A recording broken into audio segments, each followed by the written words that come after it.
Bapak Ibu yang dirahmati Allah, hukum itu hanya akan berlaku kalau memang diketahui. Iya, kalau memang diketahui. Jadi kalau nggak tahu, aslinya itu tidak ada hukum. Iya, tidak ada hukum. Jadi kalau pertanyaan ibu tadi itu nggak ada hukum bagi ahli waris. Iya, nggak tahu, ya udah selesai. Nah, cuma kejadiannya, ya kan kejadiannya ketika dua orang ini yang berhutang dan yang menghutangi sama-sama hidup. Nah, itu yang nanti akan ada hisabnya di yaumil akhir. Nah, hisabnya tentu yang paling utama adalah kepada yang berhutang. Iya, kepada yang berhutang. Jadi kenapa tidak membayar hutang tersebut? Iya, kenapa? Nah, itu nanti akan ada hisab. Nah, dari hisab itu yang nanti akan ditentukan, iya, bersalah atau tidak bersalah. Nah, terutama di dalam soal, dan ini pada akhirnya nanti karena ini berkaitan dengan muamalah, pentingnya ada catatan. Iya, pentingnya ada saksi, iya, bahwa dua orang ini memang terikat dengan hukum hutang piutang. Iya. Tapi kalau di luar dugaan, kemudian keduanya meninggal terlebih dahulu dalam keadaan tidak ada catatan, iya, tidak ada saksi, ya udah, bagi ahli waris selesai, tidak ada masalah. Cuma kalau ahli warisnya tahu, oh bapak ternyata punya hutang, ini ada catatannya, ya ahli warisnya punya kewajiban melunasi hutang orang tuanya. Jadi peninggalan orang tua nggak boleh dibagi dulu sebelum ya membayar hutang-hutangnya atau kewajiban-kewajiban yang lain, termasuk kalau seandainya yang meninggal ada wasiat. Cuma kalau wasiat itu nilainya tidak boleh lebih dari 1/3 harta peninggalan almarhum. Jadi kalau pesannya pokoknya semua peninggalan saya wakafkan, ya ada wasiat begitu, ya tetap wasiatnya ditunaikan tapi tidak semuanya. Ya, diambil cuma 1/3 dari harta peninggalan. Nah, yang 2/3-nya baru dibagikan kepada ahli waris. Jadi kalau sudah tidak tahu begitu, ya hukumnya berlaku nanti di akhirat. Seperti apa? Ada hisab nanti. Begitu Ibu. Ya, terima kasih. Baik Bapak Ibu yang dirahmati Allah Subhanahu wa taala, ya. Sabar itu sendiri itu amalan akal atau amalan hati? Kalau amalan hati berarti sabar itu pakai akal atau pakai hati? Pakai hati. Tapi selama ini kita kalau sabar pakai akal atau pakai hati?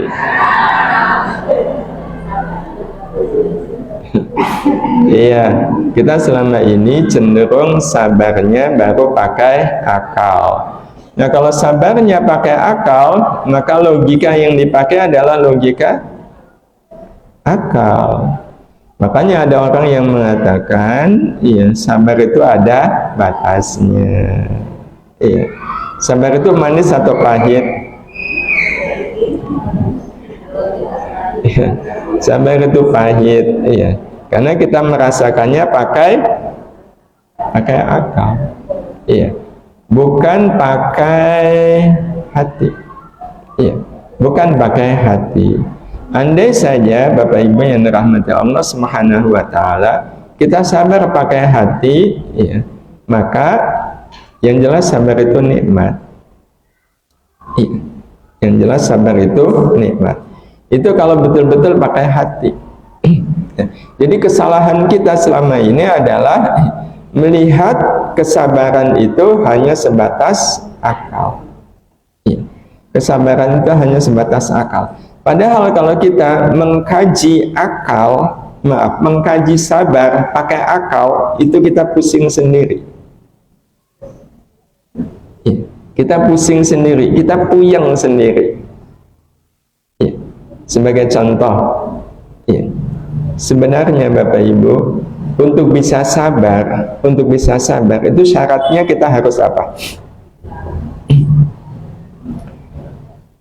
Syaratnya adalah kita harus dalam keadaan tidak sabar.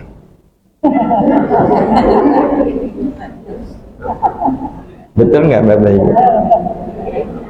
Saya kalau nanya Bapak Ibu pengen nggak jadi orang sabar? Pengen nggak? Kalau pengen, punya tetangga kok bikin kita tidak sabar, itu bagus nggak?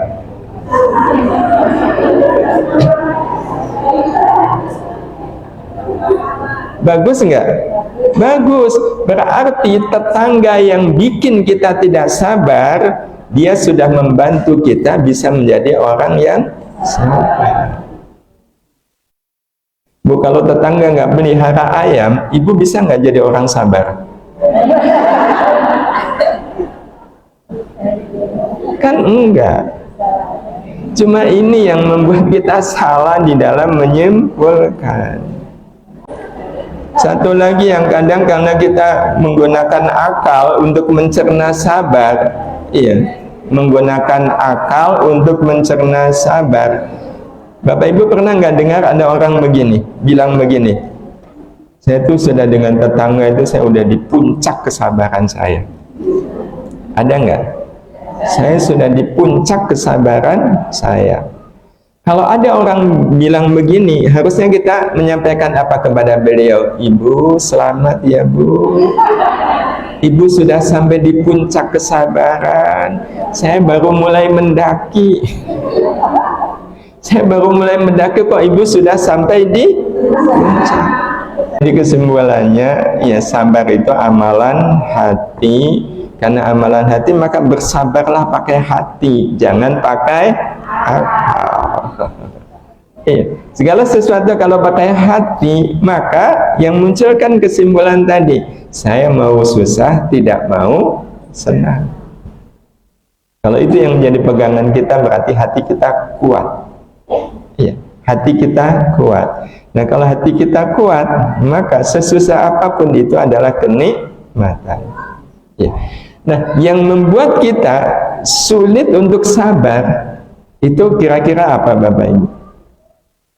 Penyebabnya adalah karena kita bersabar menggunakan kekuatan sabar kita waktu usia 15 tahun. Padahal usia sekarang sudah 60 tahun. Itu yang menyebabkan orang merasa saya udah nggak bisa sabar. Karena yang digunakan adalah logika kesabaran waktu remaja. Maka inilah yang mengharuskan kita, kesabaran itu harus tumbuh. Tapi yang menyebabkan kesabaran itu tumbuh adalah kalau kita meletakkan kesabaran itu di dalam hati, bukan di dalam akal.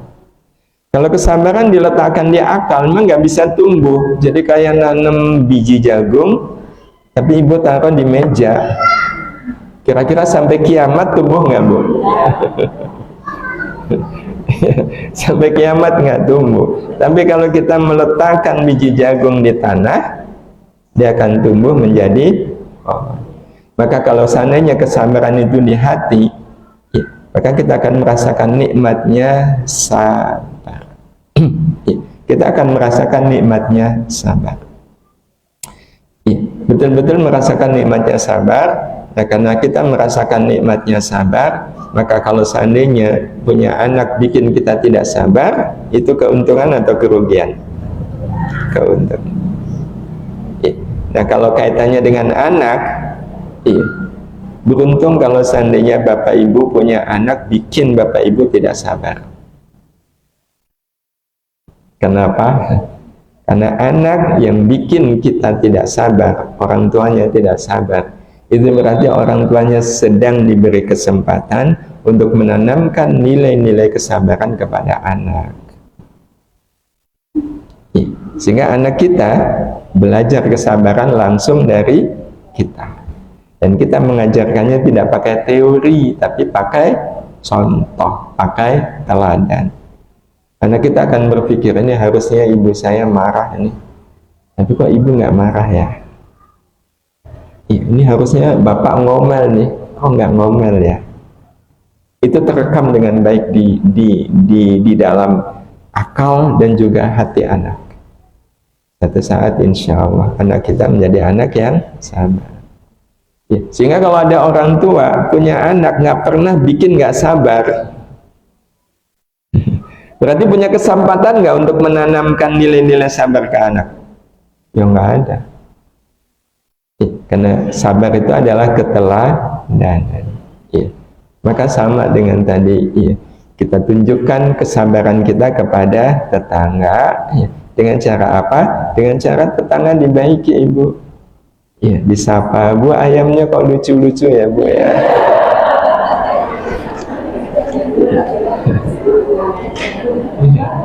Jadi kita justru ngobrol dengan tetangga bab tentang ayam. Iya. Kalau kita baik seperti itu, iya. Ya tidak berharap, tapi tiba-tiba datang opor ayam kan alhamdulillah.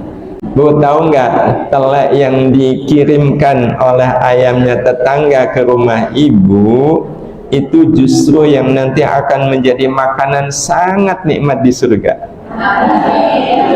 Mulai saat ini Ibu nanti pulang kalau ngelihat telek di halaman rumah Ibu itu Ibu bayangkan ini nanti akan jadi puding di surga.